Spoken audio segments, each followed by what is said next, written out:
Hello everyone, welcome to C Malhotra classes.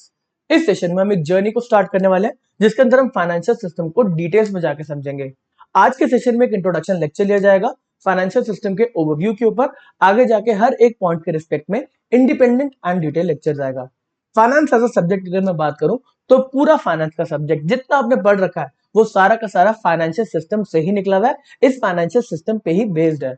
हम financial system को समझते हैं तो यहाँ पर दो वर्ड है, एक फाइनेंशियल एंड दूसरा सिस्टम। फाइनेंशियल का मतलब मोटा मोटा पैसे से बात कर रहे हैं, पैसे से लेना देना।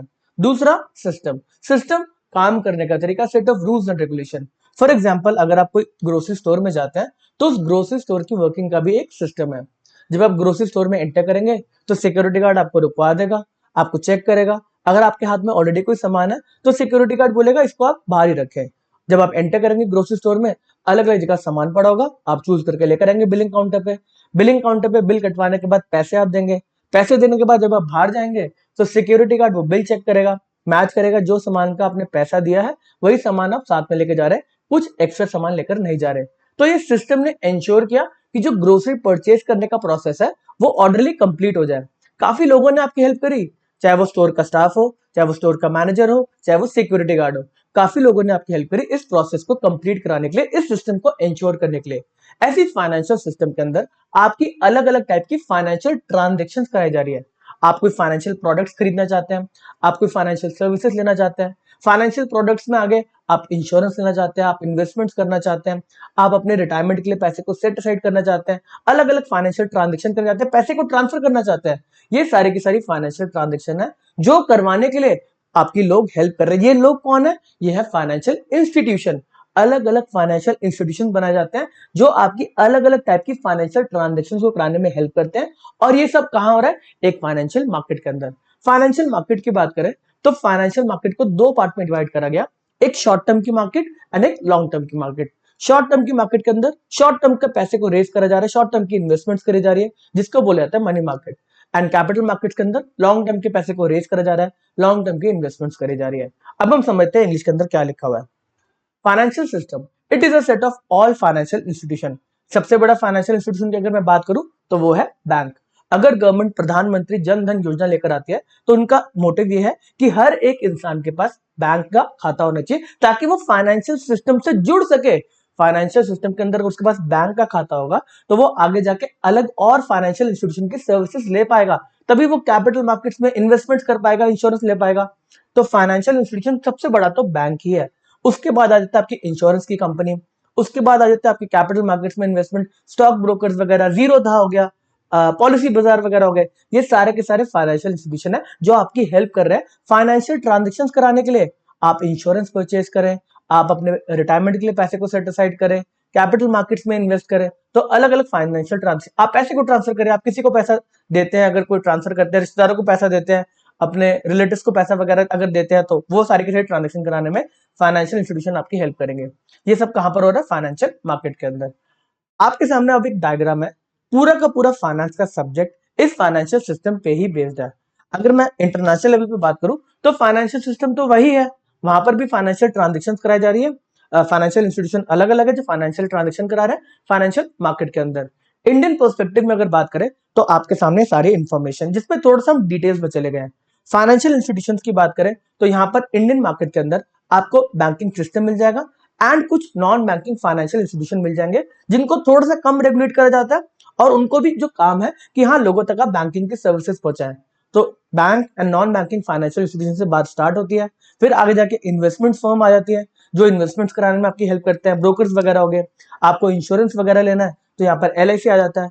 पेंशन फंड की बात करें तो नेशनल पेंशन सिस्टम इंडिया का बहुत बड़ा एक पेंशन फंड बनाता है जिसके अंदर आप पैसे को सेट असाइड कर सकते हैं अपने रिटायरमेंट के लिए। आगे आता है एक international financial service centres unit. आपकी अगर मैं बात करूं तो आप इन चार फाइनेंशियल इंस्टीट्यूशन से ही अपने फाइनेंशियल सर्विसेज, फाइनेंशियल प्रोडक्ट्स को परचेज करते हैं। आपका काम generally international financial service centres के अंदर नहीं होता। अब गवर्नमेंट ऑफ इंडिया ने एक एरिया सेट असाइड किया, एक मतलब जगह बनाई जहां पर बोला गया कि हम इंटरनेशनल कम्युनिटी को केटर करने वाले हैं। आप यहाँ पर आके फाइनेंशियल सर्विसेज सरेंडर करें इंटरनेशनल कम्युनिटी को ही। आप इंडिया में बस बेस बना ले, यहाँ पर आके आप फाइनेंशियल सर्विसेज को दें, इंडियन मार्केट को नहीं चाहिए। आप इंटरनेशनली फाइनेंशियल सर्विस है, बट हमारे यहाँ पे बेस होना चाहिए, यहाँ पे नौकरी जनरेट हो और यहाँ पे क्या कहते हैं फाइनेंशियल मार्केट क्रिएट हो जाए। तो इसके रिस्पेक्ट में गुजरात के अंदर एक एरिया को international financial service centre designate करा गया और वहां पर international financial service centres unit खोले गए।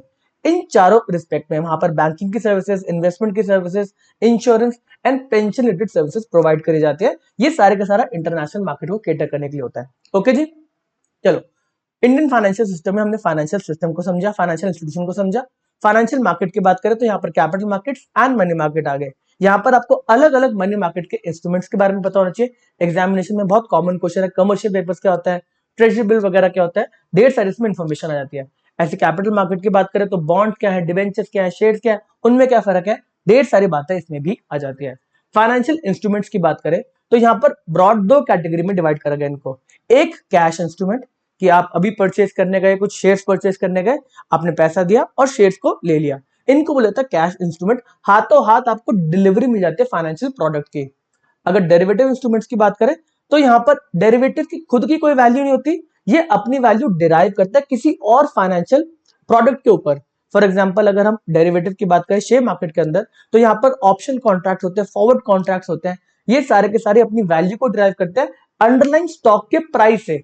अब डेरिवेटिव कॉन्ट्रैक्ट की वैल्यू डिराइव होती है किसी और फाइनेंशियल एसेट से, तो डेरिवेटिव इंस्ट्रूमेंट्स भी एक फाइनेंशियल इंस्ट्रूमेंट्स होता है।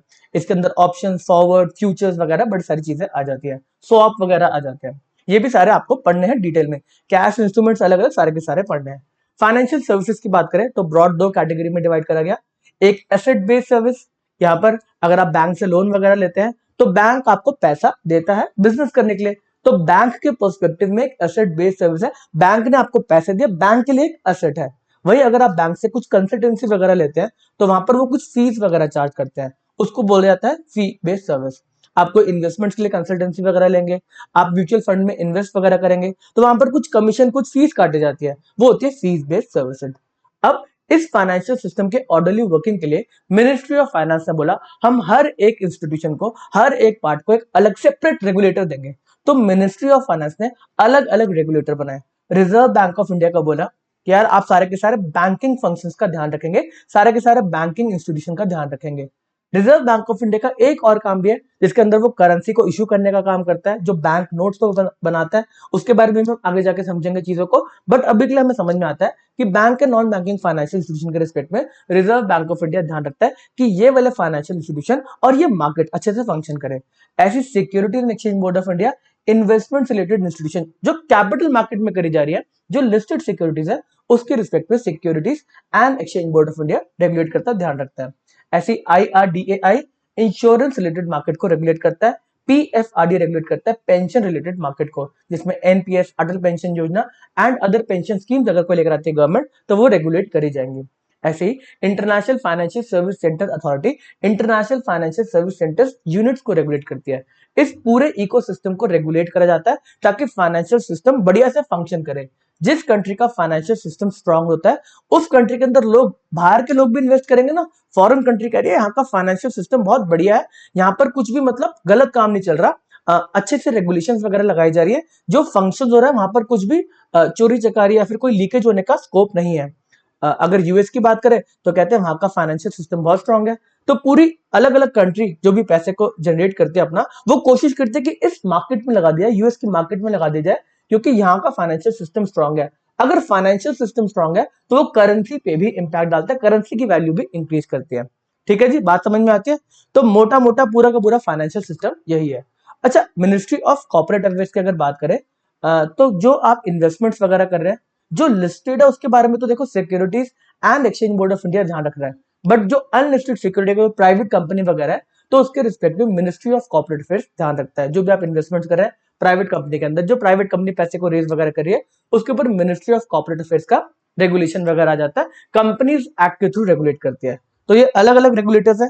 थोड़ा सा और भी अगर हम डिटेल्स में जाएं तो अगर मैं पेंशन के रिलेटेड बात करूं तो पेंशन के अंदर जो मेन रेगुलेटर है वो तो PFRDA ही है, बट कुछ रिस्पेक्ट के अंदर अगर EPFO एक्ट की बात करें, एम्प्लॉय पेंशन फंड की, जो सबसे बड़ा पेंशन का प्लान है, जो सबसे बड़ा पेंशन का फंड है, उसको रेगुलेट करता है ministry of labour and employment. आगे जाके जब हम डिटेल्स में पढ़ेंगे, हर एक रेगुलेटर के बारे में पढ़ेंगे, हर एक फाइनेंशियल इंस्टीट्यूशन के बारे में पढ़ेंगे, तो ऑब्वियसली हम डिटेल्स में चर्चा को करेंगे। ये एक ओवरव्यू वाला सेशन था जिसमें बस आपको फीलर दिया गया है कि हम आगे जाके क्या क्या पढ़ने वाले हैं।